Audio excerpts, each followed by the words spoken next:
course deviation caused the capsule to miss its splashdown point by a wide margin.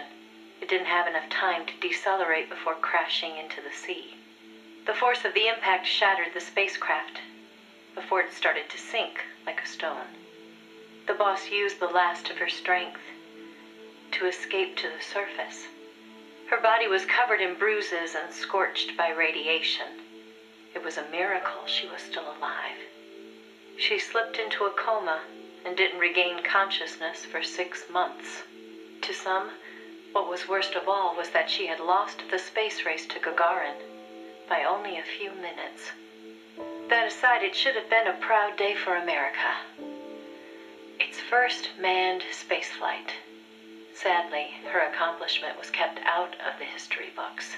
An attempt to save face by Washington. In contrast to Gagarin's orbital flight, America had only managed a ballistic trajectory. Her flight time was much shorter, too. And most importantly, the Soviets had brought back both spacecraft and pilot safely. NASA couldn't even conjure up a half-hearted tale of heroic survival. The coup de grace, though, was the Soviet propaganda campaign that kicked into gear after the flight. The Earth was blue. Those were the words of Gagarin on his return, and the whole world was listening. In the blink of an eye, Gagarin was an international celebrity, earning accolades from every corner. It was a PR coup for the Soviet Union.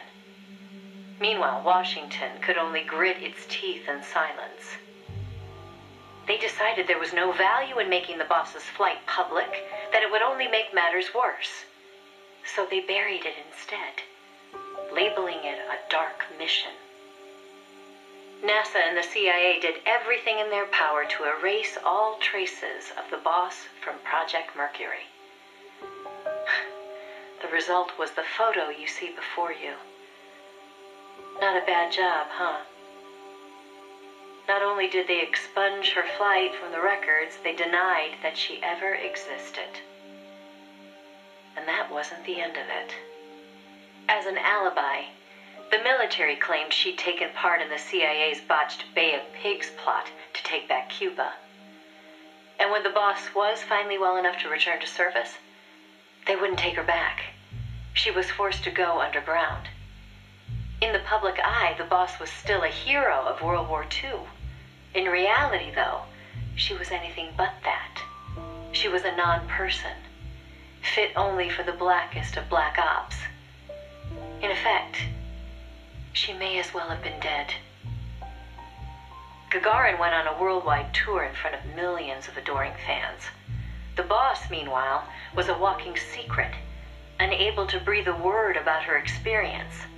The authorities in Washington had this to say: "Why are you still here?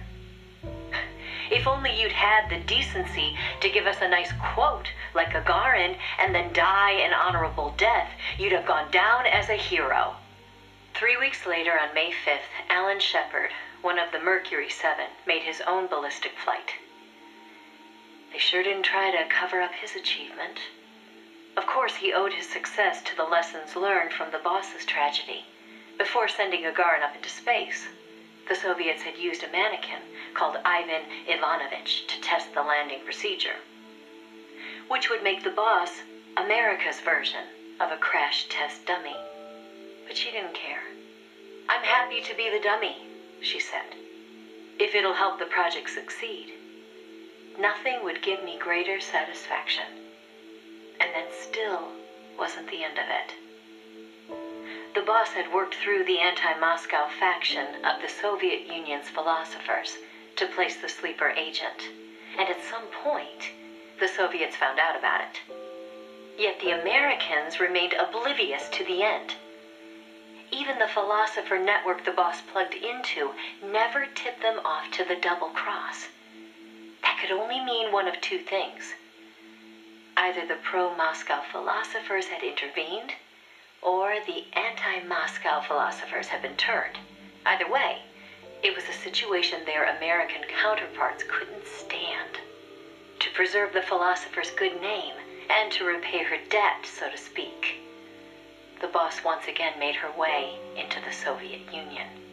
There, she found herself face to face with the Soviets' own agent.